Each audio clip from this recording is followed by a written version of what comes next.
when you hit that shot. You were jumping up and down in your little lair in the hot sun. Oh God.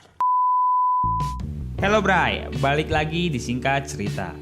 Bayangin nih, kalau di sekolah kalian ada guru matematika yang super seksi, dan ternyata guru seksi tersebut suka juga ke kalian, dan ngajak kalian untuk mantep-mantep. Pastinya enak ya, hehehe. Tapi hal itu cuma ada di film-film. Nggak usah ngimpi, kalem. Nah, kayak film yang mau kita bahas kali ini, yang judulnya That's My Boy. Film ini dirilis pada tahun 2012, dan jadi salah satu film terbaiknya Adam Sandler pada waktu itu, yang nantinya bakal jadi tokoh utama dalam film ini. Tanpa banyak basa-basi, langsung aja kita bahas ceritanya. Film akan dibuka dengan menunjukkan tokoh utamanya, yaitu Donnie yang sedang berbincang dengan dua temannya. Donnie bilang kalau dia ini pengen punya pacar cewek seksi, dan harus lebih tua darinya. Di sisi lain, ternyata datang seorang wanita seksi yang aduhai, hehehe. Yang tidak lain adalah guru Donnie sendiri. Dan si Donnie yang gak punya adab ini langsung ngegoda guru tersebut, yang menyebabkan si Donnie dapat hukuman. Tapi pas lagi dihukum, si Donnie ini bukannya dapat hukuman, tapi malah balik digoda sama gurunya ini. Sedap. Dan si gurunya ini akhirnya ngajak si Donnie buat begituan, hehehe. Hari-hari pun akhirnya dilalui Donnie dengan terus berduaan sama gurunya ini. Sampai akhirnya mereka ketahuan lagi begituan di sebuah acara sekolah. Nih, kalian dengar sendiri.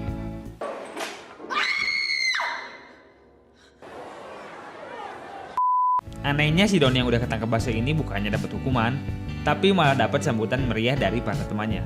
Emang legend orang.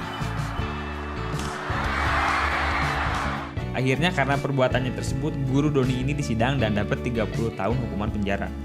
Tapi ternyata si guru Donnie ini udah hamil. Dan gurunya ini nyuruh si Donnie untuk selalu ngejaga dan ngurusin anak mereka selagi dia di penjara. Singkat cerita, scene pun berpindah pada 30 tahun kemudian. Di sini kita dilihatin Donnie yang udah tumbuh dewasa dan memiliki kehidupan yang suram, pengangguran, dan punya banyak hutang. Dan di sini pun Donnie memiliki tunggangan pajak sebesar $50.000. Dan jika pajak tersebut nggak dibayar, Donnie ini bakal dipenjara dalam waktu 1 minggu lagi. Si Donnie yang kebingungan pun akhirnya curhat ke temannya, si penari seksi ini. Seksi. Di sini temannya Donnie bilang ke Donnie untuk coba minta uang ke anaknya, yang sekarang udah tumbuh dewasa. Dan nama anaknya ini Han. Diceritain kalau anaknya Donnie ini sekarang udah sukses dan bakal nikah dalam waktu 1 minggu lagi. Di sini, Donnie sebenarnya udah nggak mau untuk ketemu sama anaknya. Tapi akhirnya Donnie ini mau setelah dijanjiin $50.000 kalau dia bisa ngebawa anaknya ini ketemu sama ibunya. Ya nantinya kisah tersebut bakalan dijadiin sebuah acara TV show. Di sisi lain kita akan diliatin si Han alias anaknya Donnie sama gurunya tadi yang lagi makan bareng keluarga tunangannya. Nama tunangannya ini Jamie. Dan di sini ada ayah dan ibunya Jamie serta adiknya Jamie seorang tentara yang namanya Chad. Dan di sini si Han ternyata merubah namanya menjadi Todd karena ia malu dengan masa lalu ayah dan ibunya. Dan waktu lagi makan tiba-tiba ada bel bunyi. Dan pas dicek, orang tersebut adalah Donnie. Setelah Donnie masuk, si Todd pun akhirnya kaget setengah mati. Si Todd akhirnya harus ngejelasin ke keluarganya tentang siapa si Donnie ini. Tapi si Todd yang malu akhirnya bilang kalau Donnie ini cuma sahabat lamanya aja. Setelah selesai makan, mereka pun masuk ke sebuah kamar. Di sini si Todd marah ke Donnie karena si Donnie ini adalah ayah yang buruk. Si Todd bahkan gak bisa naik sepeda karena perilaku bego ayahnya yang dulu kerjaannya cuma mabuk doang. Dan akhirnya si Donnie tiba-tiba bilang kalau alasan dia datang adalah untuk ngajak si Todd ini ketemu sama ibunya yang ada di penjara karena ibunya ini lagi sakit dan bentar lagi bakal meninggal. Jadi di sini si Donnie masih bohong tentang tujuan sebenarnya. Setelah sedikit cekcok, mereka pun akhirnya turun untuk menghadiri sebuah pesta. Dan secara mengejutkan di sini si Donnie berhasil menarik perhatian dari orang-orang yang hadir di sana.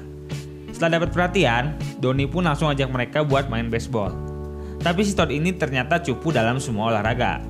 Dan pas bolanya diarahin ke si Todd ini langsung tumbang.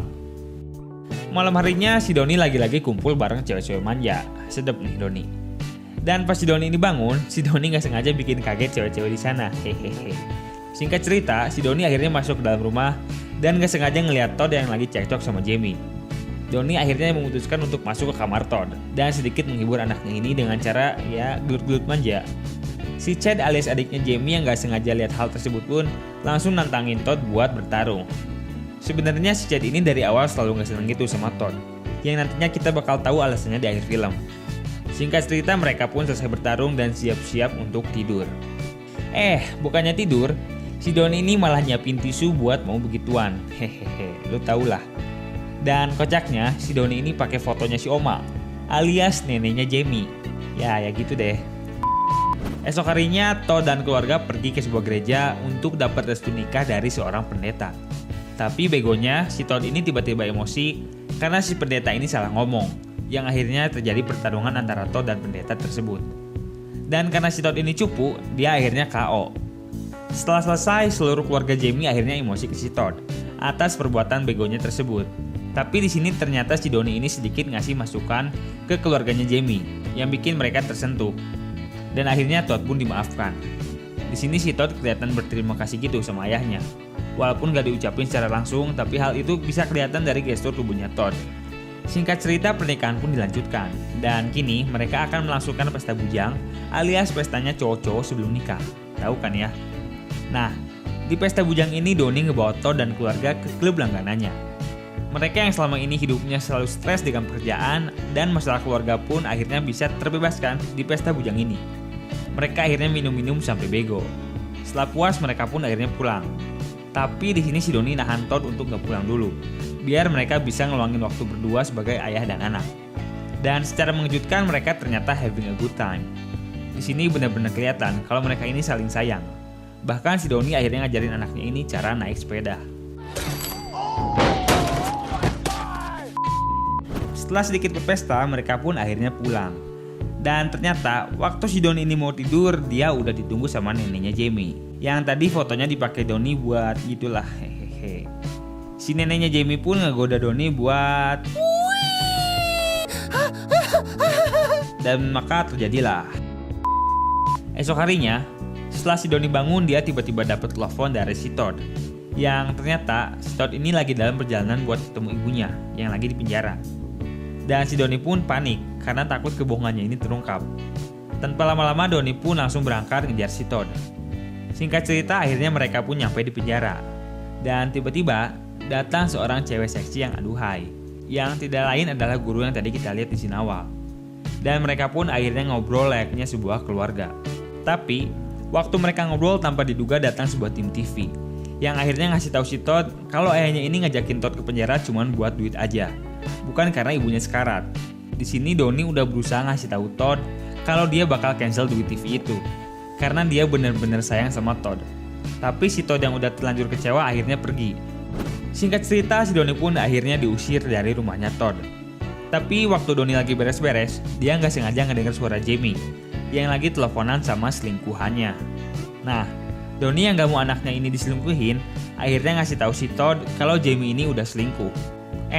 Sayangnya, si Jamie ngakunya kalau yang dia telepon ini cuman wedding planner aja, yang ngurusin pesta nikahan mereka. Si Doni yang udah buat onar pun akhirnya bener-bener diusir dari situ. Si Doni yang hidupnya udah bener-bener hancur pun akhirnya nyusulin Jamie ke hotel, cuman buat minta maaf aja. Seenggaknya dia berharap bisa dimaafin deh. Tapi pas baru nyampe hotel, si Doni ini malah dengar suara sedep yang gak asing gitu. Nih, kalian denger deh. Si Doni yang penasaran akhirnya nyelinap masuk ke kamar tersebut. Tapi pas dilihat, si Jamie ini ternyata lagi sedep-sedep sama adiknya sendiri. Jijik sumpah.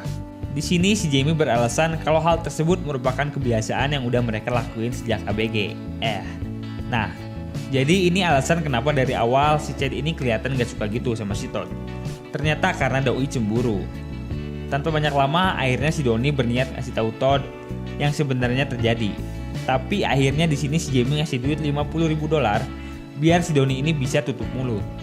Dan si Doni yang benar-benar lagi butuh duit pun akhirnya nerima aja tuh duit. Singkat cerita, pernikahan pun berlangsung. Dan di sisi lain kita diperlihatkan si Doni yang lagi merenung di rumahnya. Dan setelah dapat sedikit ilham, si Doni pun akhirnya memutuskan untuk nyusulin Todd ke pernikahannya dan ngasih tahu sebenarnya apa yang terjadi. Gak lama setelah itu, si Doni pun akhirnya nyampe di sana. Dan di sini Doni jujur ke semua orang kalau dia adalah ayahnya si Todd. Di sini pun si Doni sekaligus ngancam ke Jamie untuk ngasih tahu ke Todd tentang apa yang udah terjadi semalam, atau Doni bakal ngasih tahu ke semua orang di sana. Akhirnya, tanpa pilihan lain, Jamie pun ngebisikin ke Todd tentang hubungan terlarangnya dengan Chad, adiknya.